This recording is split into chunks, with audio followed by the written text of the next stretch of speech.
वो ढीठ बच्चे नहीं कहते हैं, ढीठ जिनको मतलब Yes. पिटाई के बिना समझ नहीं आएगा। हाँ. तो वैसा था मैं। कचरा उठाया है हमने, हमें बाहर पत्थरों पे नील डाउन करवाया गया है, हमें रूलर से, डस्टर से, चप्पल से, हाथों से, बहुत मतलब मेमोरेबल क्या ही हो सकता है। तुम्हें एक्टिंग करनी है, तुम्हें नाचना है, तुम्हें जो करना है वो तुम करते रहना, लेकिन ग्रेजुएशन कंप्लीट करो। बड़े स्ट्रिक्ट हैं, राइट. ब्रूटली ऑनेस्ट हैं। वो इसीलिए है क्योंकि उनमें सच्चाई सुनने की क्षमता नहीं होती। Hi Vikrant. Hi. Welcome to News 18. Hi, thank you for having me. How are you? Very well. How are you? All good, all good. It's so good to be back to a classroom setup again Yeah. after so many years. Since we are in a classroom, tell me. I mean, her Indian घर पे एक बार तो ये बात छेड़ी ही जाती है कि यूपीएससी के लिए क्यों तैयारी नहीं कर रहे हो.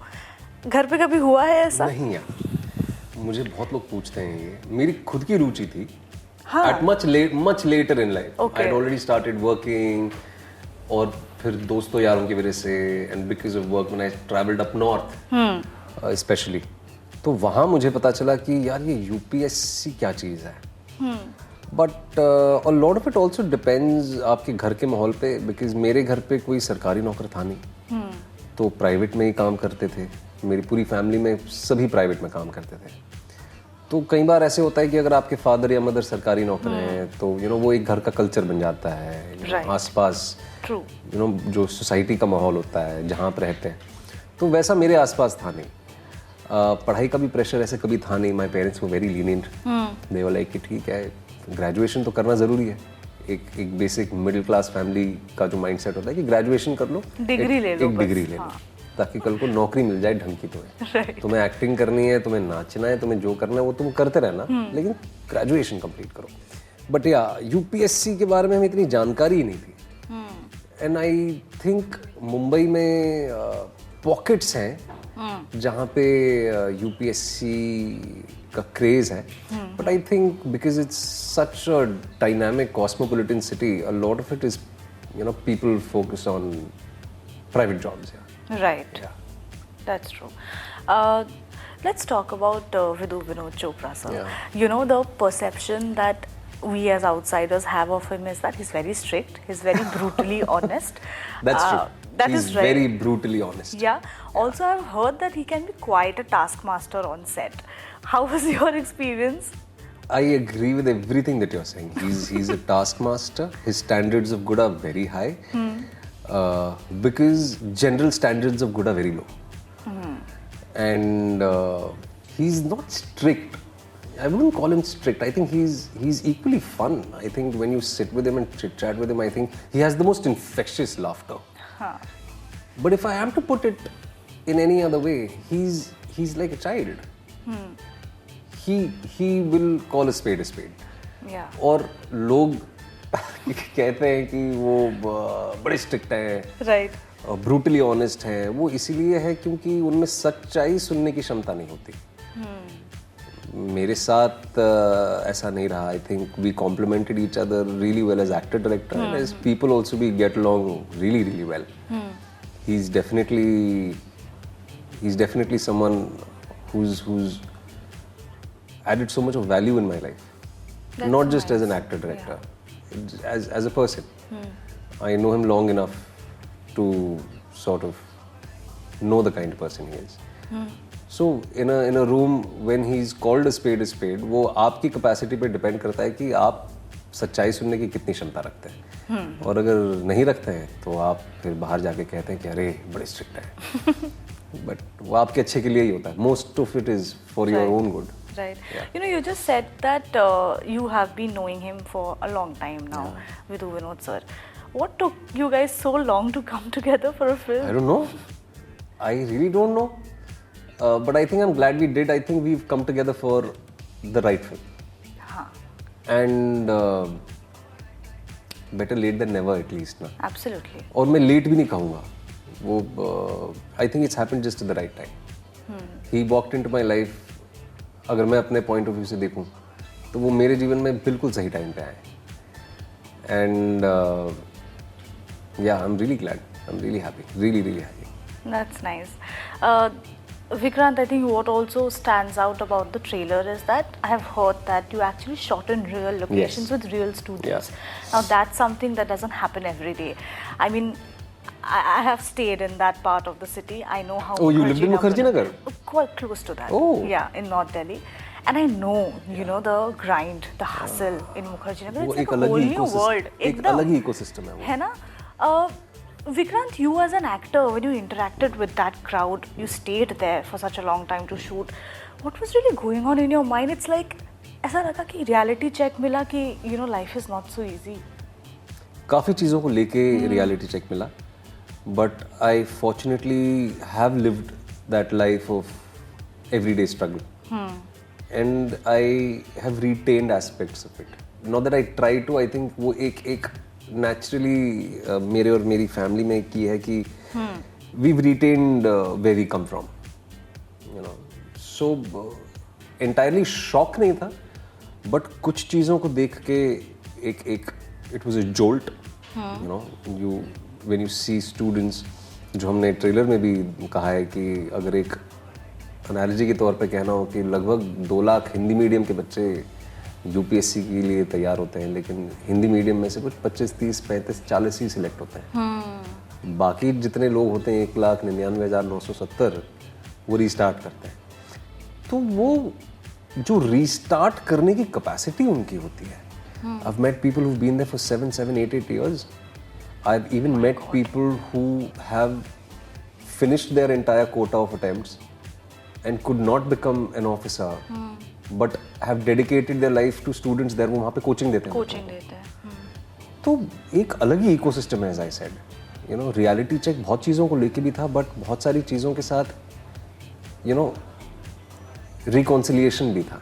Right, right. बहुत सारी चीज़ों को लेके मुझे बहुत सारी चीज़ों को लेके क्लोजर भी मिला वहाँ पे, क्योंकि होती हैं बहुत सारी चीज़ें होती हैं आपके मन में. आपका वर्ल्ड व्यू होता है, आपका एक स्ट्रगल का डेफिनेशन होता है, सक्सेस का भी एक डेफिनेशन होता है, तो वो वक्त दर वक्त बदलता रहता है.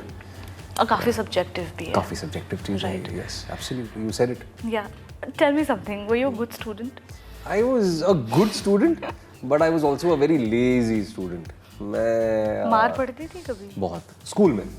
Okay. स्कूल के दौरान तो मतलब वो ढीठ बच्चे नहीं कहते हैं, ढीठ जिनको मतलब Yes. पिटाई के बिना समझ नहीं आएगा. हाँ. तो वैसा था मैं. और I was a good student, average, above average side, but I was also very lazy. तो मैं एग्जाम में उतना ही अटेम्प्ट करता था जितना मुझे पता था कि हाँ मतलब 10, 15, 20 ऊपर नीचे वो पास तो हो जाऊंगा. वो पास होने के लिए मैं एग्जाम देता था.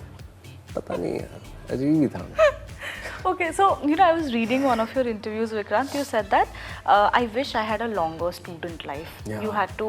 I think you started working I started once working. you were in college. Yeah. Did you ever, after became a full-fledged actor, कभी लगा कि can I go back to my studies? बिल्कुल. What were you studying, if I may ask? I was an art student in my senior college. Okay. ठीक है, तो economics से मैंने पास out किया है. You have to specialise in one subject. Masters तो बहुत दूर की बात है. सेकेंड ईयर सीनियर कॉलेज मैंने मुझे रिपीट करना पड़ा क्योंकि मेरा अटेंडेंस नहीं था, मैं एग्जाम्स के लिए नहीं जा पाया था. मैं टीवी शूट कर रहा था तभी, and I was in Baroda that time. Okay. तो बार बार मतलब जब एक थोड़ी स्टेबिलिटी लाइफ में आ गई और कहीं ना कहीं एक ये वो वॉइड था कि यार कॉलेज लाइफ उतना नहीं एंजॉय कर पाए जितना करना चाहिए था. Right. या जितना एक एवरेज बंदे को मिलता है, 5 साल मिलता है. जो हमारे यहाँ पे 11th से कॉलेज शुरू रहता है मुंबई में. तो 11th to 15th जिसे कहते हैं, थर्ड ईयर फाइनल ईयर जो होता है आपका. सो उतना वक्त नहीं बिता पाया मैं कॉलेज कैंपस में, या मैं बहुत ज़्यादा दोस्त भी नहीं बना पाया. मेरे जो फर्स्ट ईयर जूनियर कॉलेज के दोस्त थे वो वही आज भी मेरे दोस्त हैं. Oh. या एंड तो वो एक वॉइड था. And then I after, as I said, you know, थोड़ी लाइफ स्टेबल हो गई. आई फेल्ट कि, एंड आई न्यू कि 32 is the age limit for UPSC. And I felt कि, and this was me 28, 29. I said कि यार मैं attempt कर लूँ, लेकिन अटेम्प्ट करने के लिए फिर 1 साल मुझे देना पड़ेगा, एटलीस्ट 1 साल देना पड़ेगा. पर वो 1 साल का फिर एक्टिंग से गैप. Yeah. तो I kept dabbling only in my head. वो कभी हिम्मत जुटा नहीं पाया. और also I think it was just a thought, as I said, a void and you know unrequited kind of a thing कि यार होता है वो कि ये कर लेता तो क्या होता. वो आज भी आता रहता है कई बार दिमाग में, जब केबीसी बैठ के देख रहे होते हैं और आपको सारे जवाब पता होते हैं और आप 50 लाख तक पहुंच जाते हो तो आपको लगता है कि यार मैं तो बड़ा इंटेलिजेंट हूँ, मैं यूपीएससी के लिए अटेम्प्ट कर सकता था. Very true. बट ठीक है, ये सब these are things that I think everyone goes through in Yeah, life. yeah, I'm sure. Vikrant, 2023 is, I think you finished 10 years in the film business Yeah. as a film actor. Yeah. Of course, uske pehle to television was there was Lutera, of course. Have you had a chance in this one decade to take a pause and think कि what have you achieved in life or not for that matter? वो intermittently आता है, specially जब आप घर पे बैठते हैं और जब मेंटली थोड़े से एट ईज होते हैं. बट मेरे हिसाब से मैं बहुत ज़्यादा उस पर ध्यान इसीलिए नहीं देता हूँ क्योंकि my journey is actually just begun as an actor. वो 10 साल एक नंबर है, वो 20 साल प्रोफेशनल एक्टर का एक नंबर लगता है मुझे बहुत कुछ करना बाकी है. And I think I am just 36. Yeah. I've had, you know, the privilege of starting very young, learning very young.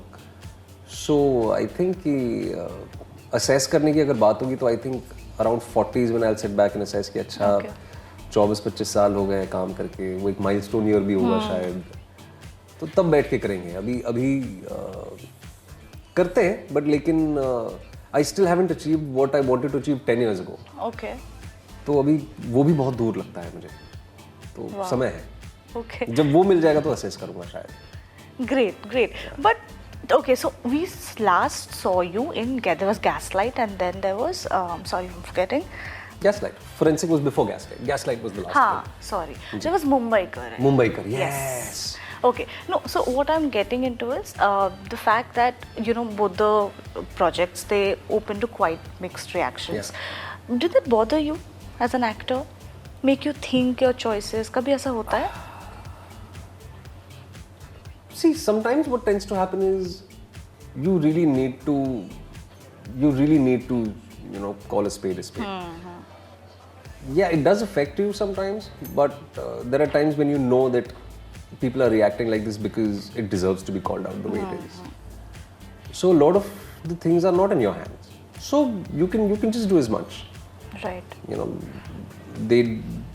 When you talk about mixed reactions, so there is a good spectrum towards it, there is a completely bad spectrum towards it. They're like, वो poles apart भी होते हैं, तो वो आपको, you have to take it very sportingly. और कई बार वो वाजिब भी होता है, वो ज़रूरी भी होता है. Right. Also, congratulations, you're going to be a father soon. Thank you. Are you excited or nervous? I'm a mix of everything.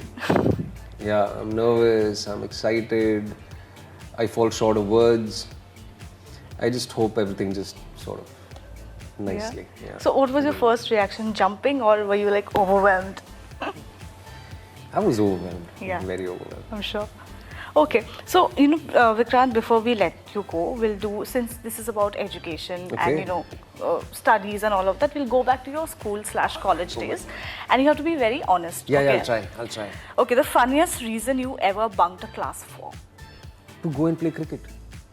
I mean, हम लोग स्कूल बंक करके दीवार टाप के क्रिकेट खेलने चले जाते थे और बैट भी नहीं होता था हमारे पास. जो नारियल के पेड़ की शाख होती है उसको हम बैट बना देते, पूरे हाथ हमारे छिल जाते थे. और क्रिकेट का पता नहीं बहुत क्रेज था हम सबको. Okay, okay. Your एक first बार तो शूटिंग देखने गए थे हम कौन सी? स्कूल से, मुझे फिल्म का नाम याद नहीं है. संजय दत्त शूट कर रहे थे वर्सोवा विलेज में. मैं वर्सोवा में रहा हूँ, पला बड़ा हूँ, और मेरा स्कूल भी वर्सोवा में ही है. तो हमें पता था कि संजय दत्त शूट कर रहे हैं वहाँ पे, तो हम स्कूल बंक करके शूटिंग देखने गए थे यूनिफॉर्म में. और फिर बाद में पिटाई भी हुई हमारी. Oh, what days, no? Your first school crush? Oh yeah, I remember class 7th. Oh, you remember? Yeah, of That's very course. sweet. And she's still a good friend. Oh, Yeah, we're in lovely. touch, yeah. Okay. Does your wife know about Yeah, you? yeah. Okay. Your most memorable punishment Memorable punishment. that has stayed back with you. I mean, यार वो memorable punishments भी इतनी repetitively हुआ करती थी कि वो उनकी वैल्यू भी कम हो गई. कचरा उठाया है हमने, हमें बाहर पत्थरों पे नील डाउन करवाया गया है, हमें रूलर से, डस्टर से, चप्पल से, हाथों से. बहुत मतलब मेमोरेबल क्या ही हो सकता है. मतलब नहीं, बट उस जमाने में काफी मार पड़ती थी, अनलाइक टुडेस और टाइम्स. जो मेरे जैसे ढीठ होते थे उनको तो वाजिब तरीके से पड़ती थी. Okay. Have you ever failed a paper? Yeah, I told, I think I was telling someone else कि मेरे 9th के प्रिलिमिनरी एग्जाम्स में, मेरे 10th के प्रिलिमिनरी एग्जाम्स में, बोर्ड्स के पहले जो आपका 10th के पहले का आपका प्री बोर्ड्स होते हैं, प्री बोर्ड्स में मैं 9 सब्जेक्ट में से 6 में फेल हो गया था मैं। अरे या पढ़ाई नहीं की थी आपने। अब कौन एग्जाम के 2 महीने पहले पूरी किताब पढ़ेगा? फिर वो प्रीलिम्स के बाद मैंने पढ़ाई शुरू की थी फिर। Okay, I hope your 10th boards went well. Okay. Decently well. All right. You prepared for an exam but turned out it was a different paper. ऐसा कभी हुआ है? एक बार हुआ है। I think, या मैं केमिस्ट्री पढ़ के गया था, फिजिक्स का एग्जाम था, मुझे याद आ रहा है हल्का हल्का सा, एंड आई थिंक मैं रोया भी था तभी नर्वसनेस में। मैं 8th या 9th में था, मेरे आंसू निकल गए थे। आई वाज सो स्कैर्ड कि यार क्या होगा। हाँ, साइंस का ही पेपर था, केमिस्ट्री का था, फिजिक्स का था। Okay. एक बार हुआ है मेरे साथ यार। All right. Written/received love letters in school. In school? नहीं, स्कूल में नहीं। College में? हाँ, वो आपको चॉकलेट डे पे चॉकलेट मिल जाती थी, वो फ्रेंडशिप डे पे फिर वो रेड कलर का फ्रेंडशिप बैंड बांधा, तो मतलब अच्छा, मतलब Something is going on. Okay, lastly. Have your parents ever received a complaint about you from school, like a call? All their life, and I'm sure they are watching this and they'll be laughing. मतलब my mother was a regular visitor in school. महीने में एक आध बार तो उनका आना होता ही था। Right. Yeah. Okay, Vikrant, before we wrap this, just one last thing. You know the trailer of 12th Fail, it says zero se restart. And you know, that's such a hard-hitting line. I mean, the whole of the trailer is so gritty and intense in itself. You as a person solely, जिंदगी में कभी ऐसे stage पे were you there where you felt कि अब तो zero से restart करना पड़ेगा? I think आज भी होता है ऐसे, you know. हम सबके जीवन में बहुत सारी ऐसी चीज़ें होती हैं जो आप you sit back and you no you feel कि अच्छा अब क्या, सोचा कुछ और था, हो कुछ और रहा है, और किस दिशा में जाना है। तो रीअसेस करना, जो रीस्टार्ट जिसे हम कहते हैं, वो जीवन रीस्टार्ट हम सब टाइम टू टाइम करते रहते हैं। बट प्रोफेशनली अगर बात करें तो जब मैंने टीवी छोड़ने का डिसीजन लिया और जब फिल्मों में यू नो ट्राई करने की कोशिश की मैंने, तो it was a very conscious decision, और तब एक वो मौका लगा था कि अब रीस्टार्ट करना पड़ेगा।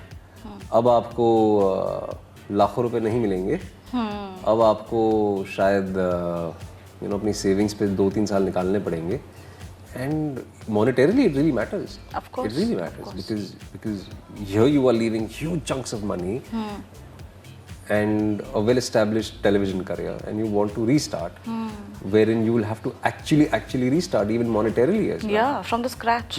Yeah, absolutely. So that was a hard call, but I'm glad I took that decision. Yes, and we are glad about it too. Thank you, Vikrant. Thank you for being so lovely, like always.